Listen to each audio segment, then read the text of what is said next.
Breaking news, ezali bongo bomeseni, il y a émission Bolandaka chaque samedi avec les combattants, les pasteurs combattants, les messagers de la bonne nouvelle, Proverbe 30. En tout cas, bande kobatali, mbote, chers compatriotes, mbote. Félicitations à ba combattants nyonso, ba déplacaki mokil mobimba pour un rendez-vous. Il y a le 28 février à Paris. C'est vrai, tout le monde y concert est politisé, mais les dégâts sont tellement menés que Tantine Fali a bêti concert parce que le gouvernement français, ils ont supporté tout criminel rwandais, ou vrai organisateur à concert rwanda, ne tchaki poa. Pour banda la France, Johnny Hallyday beta, Michael Jackson beta, tout le monde la police na CRS mobilisé, police bien armée française mobilisée pour na la haine homosexuelle, un PD qui ne vaut rien. En réalité, Fali Ipupa ne vaut rien. C'est un instrument que l'occupant a utilisé pour essayer de distraire les Congolais. Mais félicitations aux combattants congolais qui ont fait des dégâts, qui ont fait tout ce qu'ils ont pu faire, parce qu'actuellement, dans toutes les chaînes du monde, on ne parle que du Congo et du combat. Alors, tous allez vraiment ne se momingité, il y a quoi encourager, dégâts, ndengo wana kotia moto tout, mais ils ont qui ndenge, il y a quoi répondre na moto, maya moto bazarobwa ke la bango, pe ndenge français, ndimi, ke organisateur à concert wana bazaki bongo criminel rwandais au bazobo na Congo pe bayeko défier Congo congolais na moko bavanda na France. Alors il a fallu qu'on accepter et réaction de mwana, mais eloko les retombées à concert wana eloko ya concert wana ezali était ministre ya intérieur à France fois démissionné, préfet et si balongolier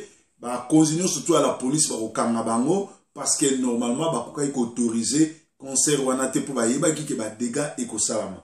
Et là, on a déploré et elle était dégâts surtout oyo et coûter kuna plus de 10 millions d'euros et qu'on a payé par le gouvernement congolais oyo à pesaki pour être concert wana et salama.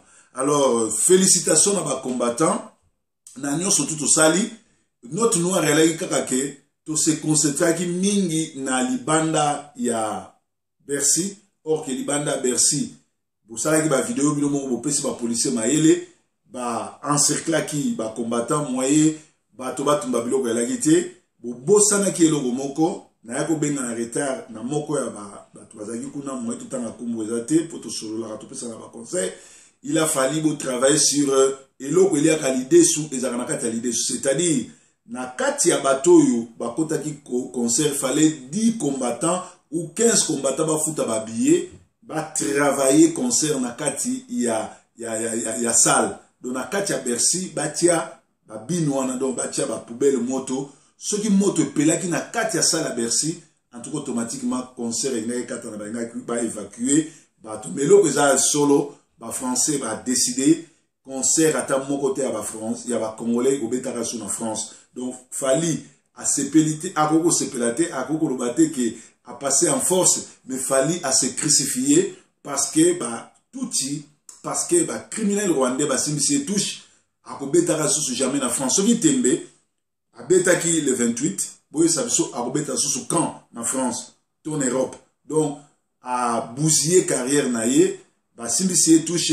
peut utiliser le coup la zuba. Donc félicitations à combattants surtout et si quand nous bozali bozana kimia oyo bakangi bango nzamba batela bango bima parce que bundaki pona mboka na bango et biso combat et aussi la parce que c'est boye il y a 10 ans passé les mêmes Tantine Fali ou hasard homosexuel à Salaki fiasco je crois na Bercy ou na Zénith à beta ine liboso à 32 personnes mais concert et beta magiti na suka combat c'est la guité donc concert wana ko betama ndenge betami parce que zaki politisé bazui armée française mobego kengela un individu ou azali bongo utilisé par les Tutsi les Kubana Mulenge parce que Vital Kamerhe za producteur Kabila za producteur gouvernement congolais ils en a quatre tiaki bambongo et ba dégâts salami.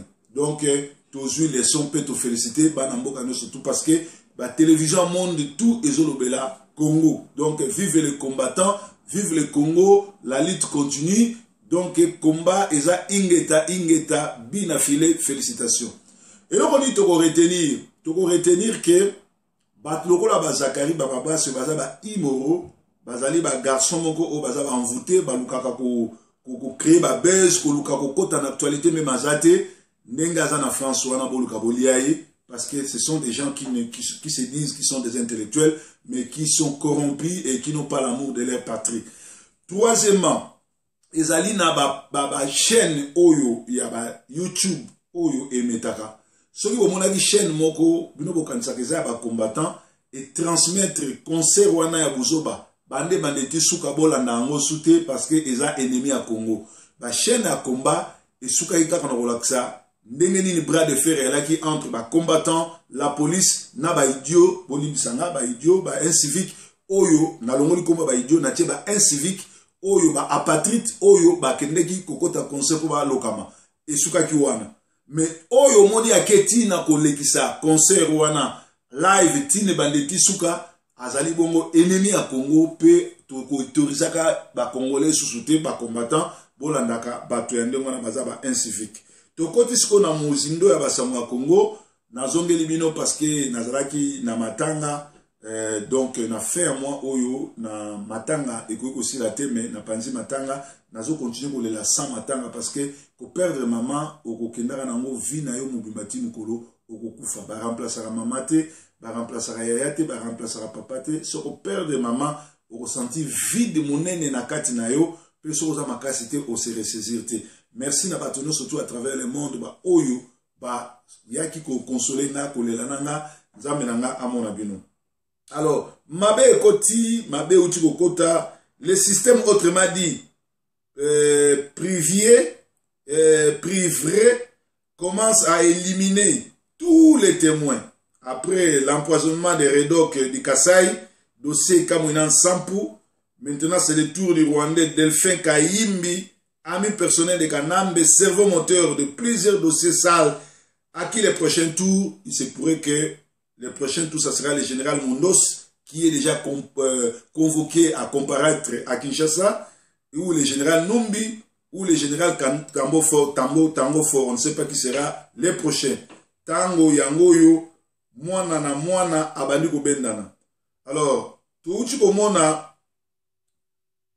Banyamulenge qui n'ont jamais été des Congolais, ce sont des Banyarwanda. Banda le loto benga bango ba Banyarwanda parce que bazali batu bauta kina Rwanda bazaba Rwandais. Perdent d'avance leur aventure ou leur combat de devenir Congolais et récupérer nos terres à l'est du Congo avec les armes à la main.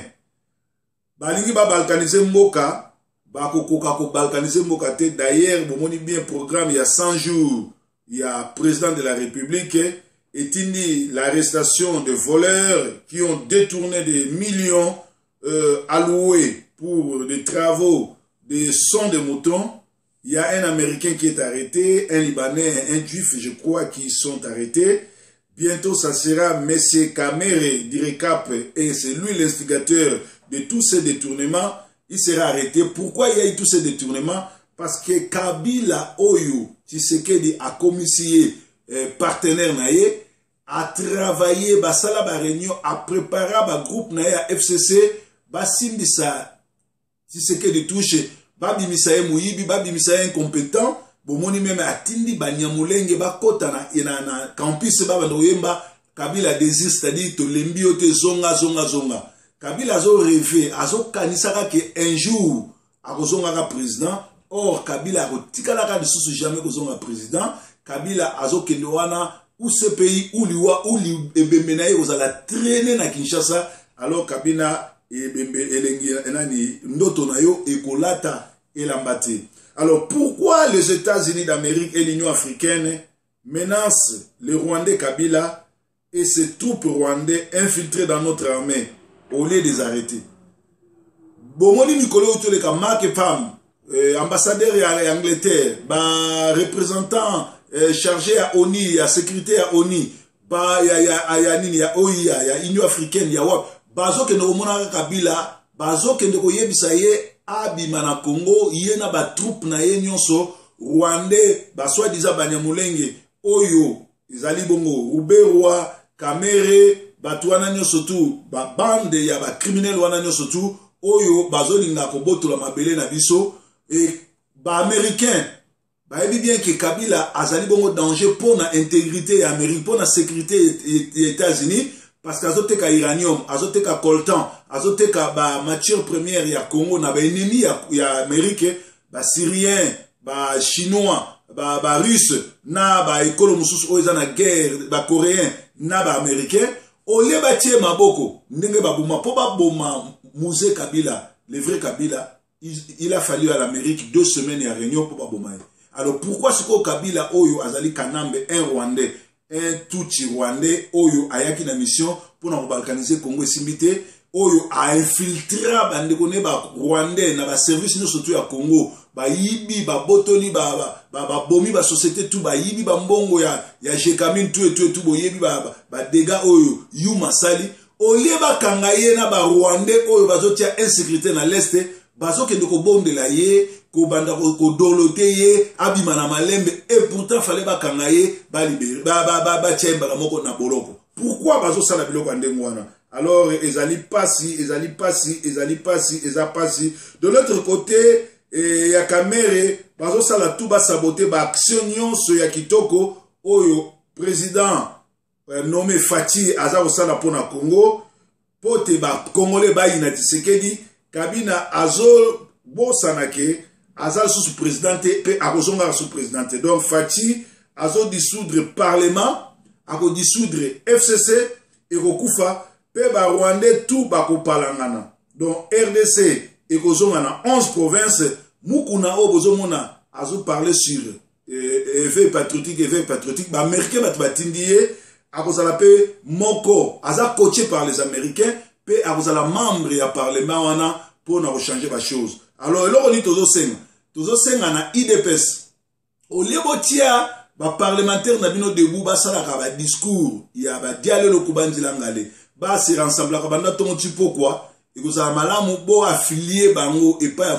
avec mukuna ba kota na éveil patriotique bazwa ba leçon éveil patriotique na place ba ka ko loba n'importe quoi na ba télévision na place ba ka ko pesa ba numéro na bango ya téléphone pour batapoto batinda bango 20 €, 50 € portable na nyonso parce que ces gens là sont tali bango ba santé na bango ba président ya parlement de Bouana tala bango mona ba bata pasi bazo souffrir ya moni Vital Kamerhe na Mida atindi ba futa bango ba mbongo mo ba $100 ba $200 parce que bazo crever na nzala au lieu bokotisa bango na misala ya 100 jours ya ba chantier ya 100 jours boko kotisa bango na kati ya misala aner na kati ya misala sécurité ou bien na kati ya ba travaux oyo ba bengaka services nationaux bino botiki bango basala matolo en live oyo batayi de pesa bazo sala eza matolo en live mais koza malamu bozwa bango bokotisa bango na kati ya musala oyo évêque buku nazo sala pote batu wana lobby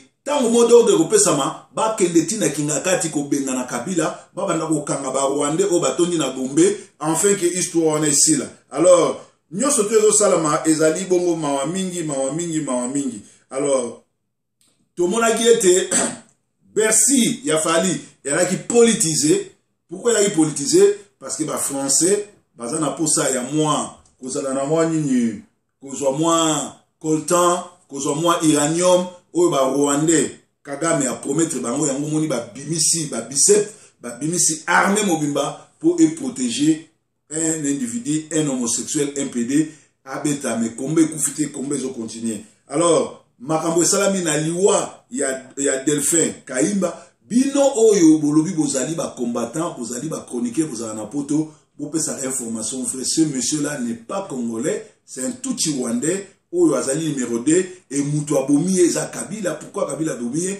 Parce que mutu wana atangaki kombo Kabila ke ba mission nyonso to balinga basala coup d'état ba armement o ba bombaki tout et tout Kabila mutazo tingai. Alors on risque de créer un problème pour distraire les gens. C'est que les Machiavel appellent créer une situation trafic pour brouiller une vraie info et on maîtrise la situation. La persuasion, c'est-à-dire déplacer les regards des faibles pour affaiblir la vraie info et la rendre impuissante. C'est ce que les Banya Moulenge font. Donc, situation où ils aggravent, bah, Bomaki, officier, il y a renseignement, on a Rwandais, Delphin Kaïba, Rwandais, pour, bah, élément na yeba tomboka, bah, ça la rébellion, mais bah, maîtriser bango, et zengeli boy, bah, Mikolo, vous allez très, très dur pour la FCC, pour la généraux, nyonso, bah, ça impliqué na Boma Bato, pour les combattants, félicitations dans mon salon, surtout au sali, combat, ils ont continué. Tant il fallait, atikali PD, atikali homosexuel, malgré les Français, aider et abeta, mais les dégâts, ils sont tellement graves que, à aider biso, pour les Français, ça sous sévère, il y a un concert, il y a un Congolais, na parité, tout na France. Lelo, rendez-vous, mouné les sous na Bruxelles, vous allez ébélé pour nous aussi la Nyo Kalongo. Nyo Kalongo, au lieu de nous mettre concert en Angola, Angola et Bongi, Bakangi, Miyibi, Bakangi, surtout, il fallait à Zonga pour habiter dans un concert dans Mbokane d'origine. Il y a des malades qui habitent en Angola, mais il y a des choses corrompues. Aïe à Bruxelles, beauté aïe, et vous allez moitié, lumbe. Breaking news, et allez bongo, Basango à Congo, Nabanda Konabino, Bobo Messeni, et allez rétro de la semaine avec le messager de la bonne nouvelle, le pasteur Salomon, Proverbe 30-30, le messager de la bonne nouvelle, Didier Formé à l'Atakala. Bye bye for now, on dirait qu'il y a Manchester. Bye bye for now. Yes, Nkolo. Vive le combat.